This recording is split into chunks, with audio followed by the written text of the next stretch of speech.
Right now at the Halifax, wherever we're working from, we're all working together to be there for you. So our customers can apply for a payment holiday on mortgages, loans or credit cards. And because we want you to stay home and stay safe, we've created step-by-step guides to help you set up online and mobile banking, which is safer and easier than you may think. But for those that really need to see us in person, we're keeping as many branches open as possible. So however you need us at the Halifax, we're here to help. Terms and conditions apply. For more information, go to halifax.co.uk.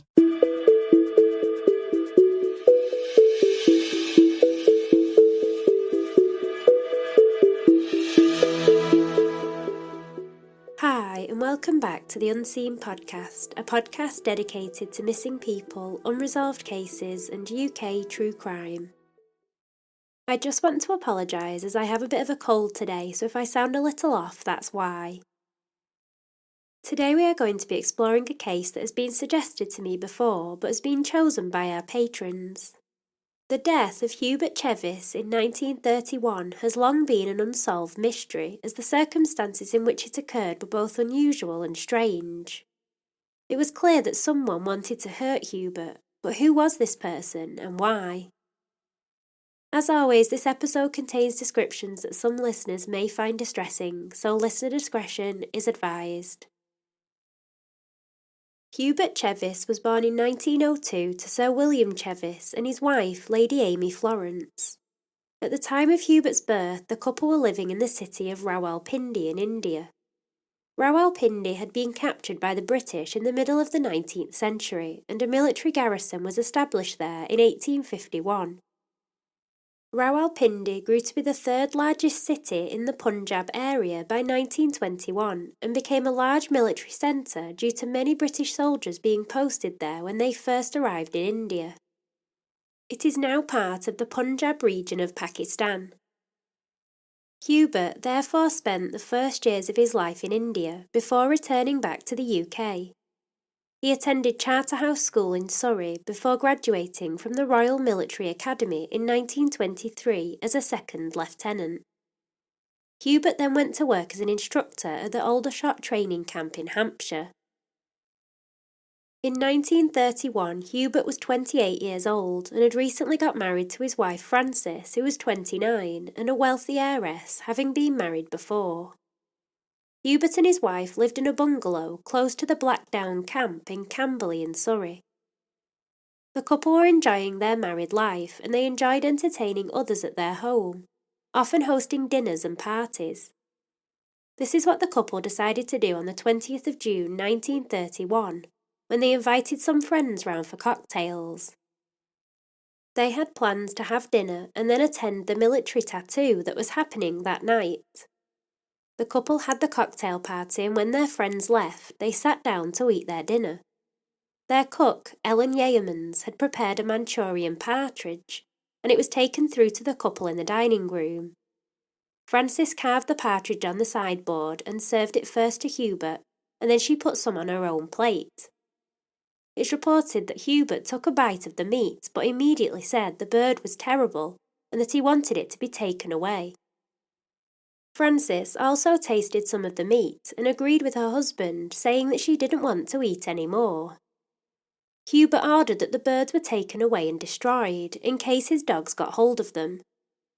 Both Hubert and Frances agreed that it didn't taste good, and that they didn't want the birds in their home. This was an unusual occurrence, as the couple did not normally have a problem with their meals. About 15 minutes after the couple had tasted the meat, they both started to feel unwell. Hubert seemed to be affected the most, as it's reported that he started to have convulsions. The couple were quickly taken to the hospital, and Hubert's condition was immediately a concern. He seemed to be deteriorating quicker than his wife, and it was established that his illness appeared to have started after he had eaten his dinner. Frances began to improve after several hours of treatment at the hospital, but Hubert didn't. His health got worse, and after 3 days he tragically succumbed to the illness. Frances made a full recovery and was discharged from hospital. With his death came a large number of questions. What had happened to both Hubert and Frances, and how had it happened so quickly? An investigation was launched into what had happened and what had caused Hubert's death.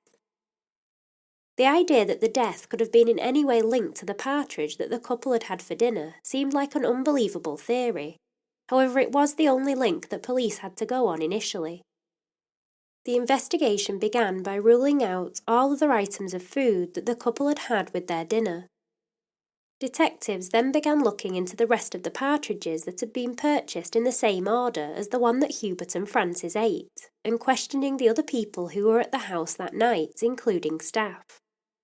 It was found that the partridges had been ordered together, and that the two that the couple ate that evening had been cooked in the same tin and basted in the same fat as each other.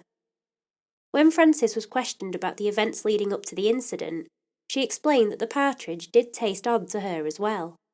She stated at the later inquest, "It tasted fusty. There was no bitter or sharp taste." When questioned about whether it had any other taste, she stated, "Yes, I should say it was a very musty and unsavoury taste." Upon initial examination, the mystery seemed to be even more confusing, as there did not appear to be any reason why the food would have been the cause of Hubert's death. This all changed when tests that had been carried out on his body at the hospital were further examined. This led to a shock discovery. 2 grains of the poison called strychnine were found in Hubert's stomach. Strychnine is a highly toxic drug that is often used as a pesticide. It's known to cause convulsions and asphyxia. This was an important discovery in the case because it seemed to link Hubert's symptoms and the bitter taste that he and Frances reported tasting when they ate their dinner.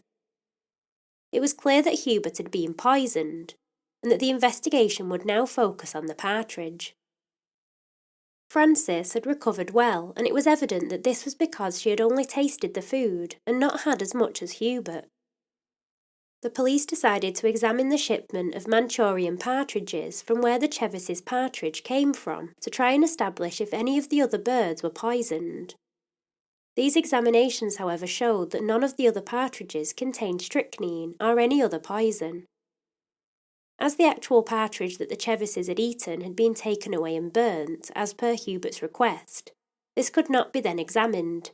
However, they did have the remains of the dripping and the gravy that it had been cooked in. These elements were also examined and found to contain the poison.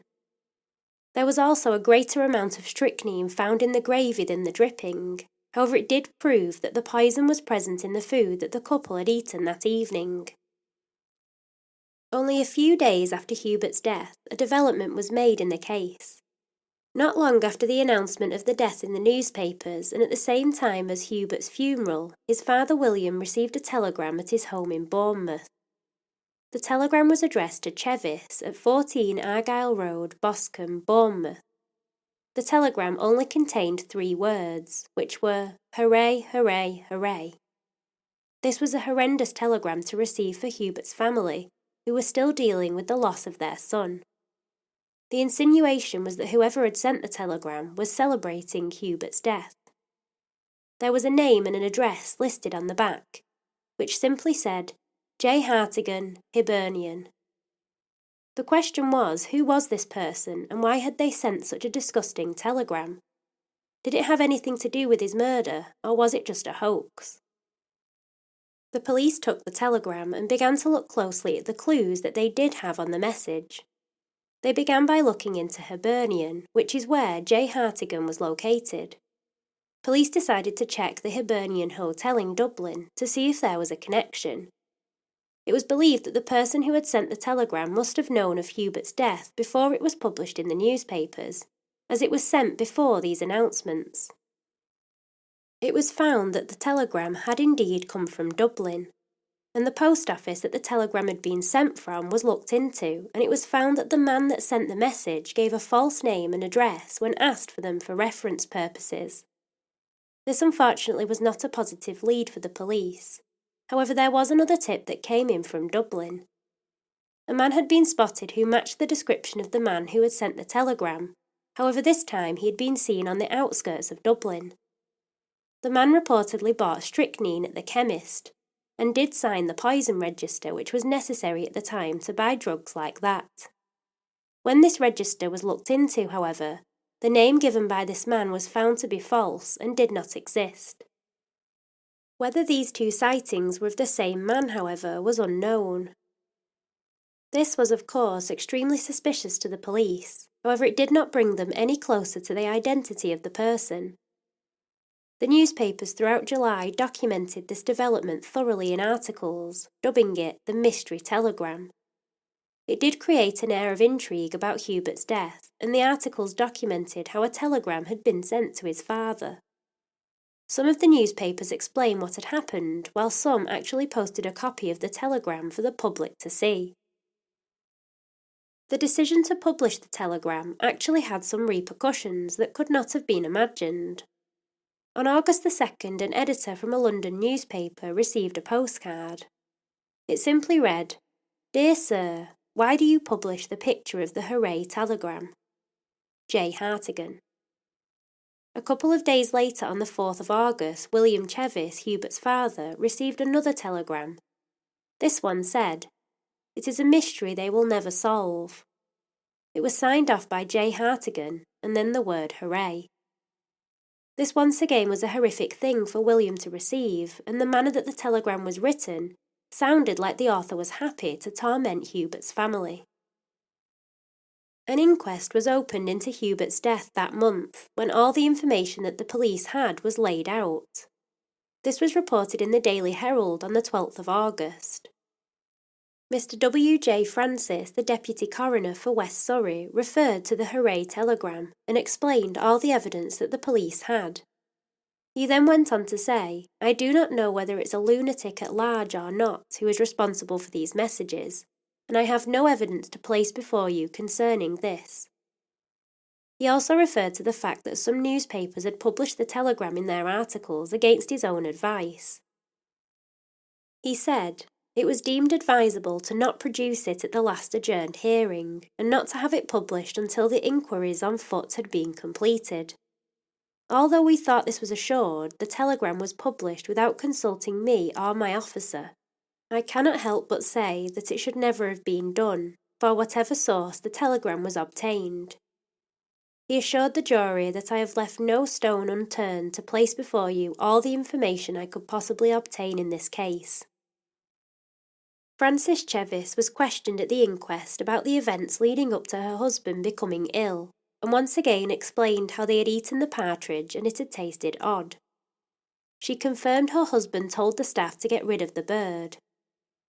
Mrs. Chevis was then asked if she knew anyone by the name of Hartigan, the name used in the mystery telegrams. She stated that she did not know anyone of that name. She was also questioned about whether her husband or her former husband, Major Jackson, knew anyone of that name.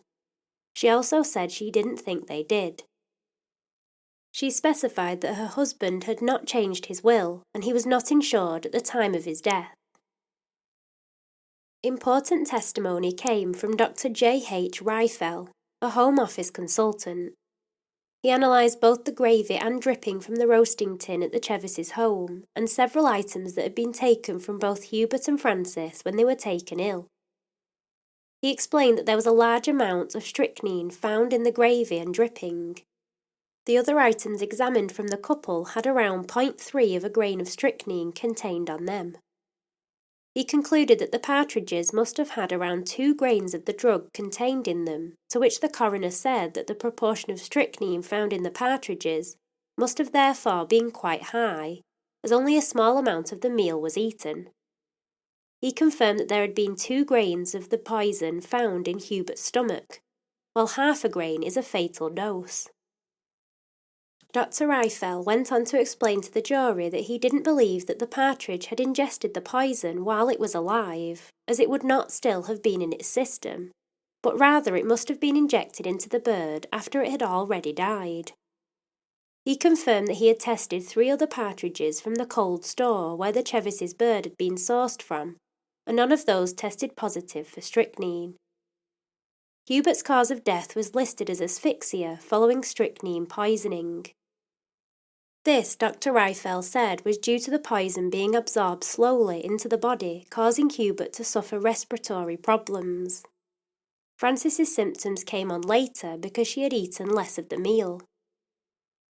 Police Inspector Farrow from Camberley stated that he had searched chemists and poison registers in the local area, but could not find anything that could connect anyone to the case. Several staff members and friends were spoken to about Hubert and the couple's relationship. However, everyone that spoke about them stated that they appeared to have a good marriage and always seemed happy. At the end of the inquest, the coroner ruled an open verdict in Hubert's case, as his death was seen as suspicious. However, there could be no other verdict reached with the evidence that had been collected. It was clear to those that read about the case that Hubert's death was indeed suspicious, and that there had possibly been foul play involved, particularly as it had been established that the strychnine had been added before it was prepared. The fact that the other partridges examined contained no strychnine implied that someone close to Hubert had introduced the poison. The author of the telegram was certainly a suspect, owing to the fact that he had seemed happy at Hubert's death, and the possible connection to the chemist in Dublin. It was later established in contemporary articles, however, that this man had been tracked down. It's reported in People magazine that the man was found towards the end of 1931, and that while he was, quote, mentally unbalanced, he had no connection to Hubert's death. That would mean that the telegrams were therefore a hoax, and should not be relied upon as relating to his death. This man's name has never been shared with the public. This lead was dismissed by the police, however there were other theories about possible suspects beginning to swirl around. One of the immediate suspects was Frances, Hubert's wife. The reason for this appears to be that it was believed that someone close to him may have had something to do with it. It's also reported that as soon as she was released from the hospital, she immediately travelled to her apartment in London. She ordered for their home in Camberley to be cleaned, which meant that when the police entered the home it was spotless, and the police were unable to find a large amount of evidence. There was also implications that Frances had changed her will not long before Hubert's death. However, it has also been said that she regularly did this anyway. It has also been reported that she left for India in November 1931 in order to pursue an old flame of hers. She allegedly ran this by Surrey police and explained her reasoning for leaving the country. For these reasons, some people believe that Frances may have been involved with her husband's death. While rumours such as these create doubt in people's minds, I am unsure if there is enough to prove motive in this case, as Frances does not appear to have gained anything from her husband's death, and it did not seem like they were having any problems. It must also be remembered that she was poisoned with strychnine that evening too. Another suspect that often comes up when discussing this case is Frances's former husband, Major Jackson. The only motive, however, that comes up for him as a suspect is that he was once married to Frances, and may have wanted to eliminate Hubert. He was quickly ruled out as a suspect when he produced an alibi that checked out. He was in Northampton at the time of Hubert's murder, and could not have had anything directly to do with it. Another theory sometimes brought up is Hubert's connection to his father and his father's role in India. Some speculate he may have been murdered due to his father's connection to the British Raj, and this was some sort of vengeance attack against him. This theory too does not seem to have much substance and is mostly speculative, as there is no evidence to back this up.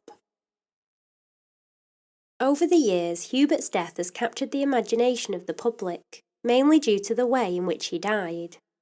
The fact that he was poisoned by a deadly drug while eating his dinner definitely sounds like it has jumped right out of the pages of an Agatha Christie book, and I think this is why there have been so many people writing about it and speculating about it this many years later. It certainly does get you thinking, and it's obvious that his death was suspicious. So what happened to Hubert? I don't believe that many of the theories that have been speculated make much sense in this case. However, I do think that it must have been someone relatively close to him. The poison was put into the bird before it was cooked, and the other partridges that were sold at the time did not contain poison. This suggests that the two that were bought for the Chevises were injected with strychnine at some point after they were bought, but before they were cooked. This would mean it could be someone close to the household and aware of their cooking routine, or someone actually working for the couple. We must also remember that they were not the only people in the house that night. The couple had hosted a cocktail party before their dinner, and there would have been several other people in the house too. I have found no reports of any friends being questioned about what they may have witnessed. I understand why Frances could be looked at as a suspect, as she was close to Hubert and carved the partridge that evening. However, I'm unsure what motive she had to do this. It's clear that someone put the poison into the dinner and therefore did want to harm either Hubert or Frances. Was it someone with a personal grudge? Was it someone who for whatever reason wanted to kill or scare the couple? This unfortunately is not known, and I'm unsure if it will ever be found out. This is what makes this such a mysterious, unsolved case in British history. And the sad fact is that Hubert Chevis never received justice for what happened to him, and his family and friends were forced to always consider if there was a killer out there somewhere that had got away with it. Thank you for listening to today's episode, and thank you to our patrons for voting for this case today. I would also like to thank Barbara for initially suggesting the case to me. Let me know what you think about today's episode on social media by following the podcast on Facebook, Twitter and Instagram. You can further support me by subscribing to our new YouTube channel where I upload recent episodes, or by reviewing the podcast wherever you listen. Thank you as always to our Patreon supporters who make these weekly episodes possible. If you want to support us on Patreon and get goodies, shoutouts and bonus episodes, the link is in the show notes. If you want to suggest a case that you want me to cover on the podcast, you can contact me on social media or at theunseenpod@gmail.com. As always, thanks for listening. I'm Caprice and this has been Unseen.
At the Halifax, we're all working together to be there for you. Your money is safe in your account. However, people are using the coronavirus outbreak as an opportunity to try out new scams. Rest assured that we will never call, text or email you asking you to move money to another account. Neither will we ask you to share your login details. For more information and for tips on how you can protect yourself against fraudsters, visit halifax.co.uk/security. So however you need us, at the Halifax, We're here to help. The pressure washer that means your patio is barbecue ready. The 4K projector that brings the thrill of the cinema to you. The yoga mat that turns your lounge into a studio. With a choice of ways to pay, you can make the most of your leisure time. You can say yes when it matters most at very.co.uk. Goods and services provided by Shop Direct Home Shopping Limited. Credit provided by Shop Direct Finance Company Limited.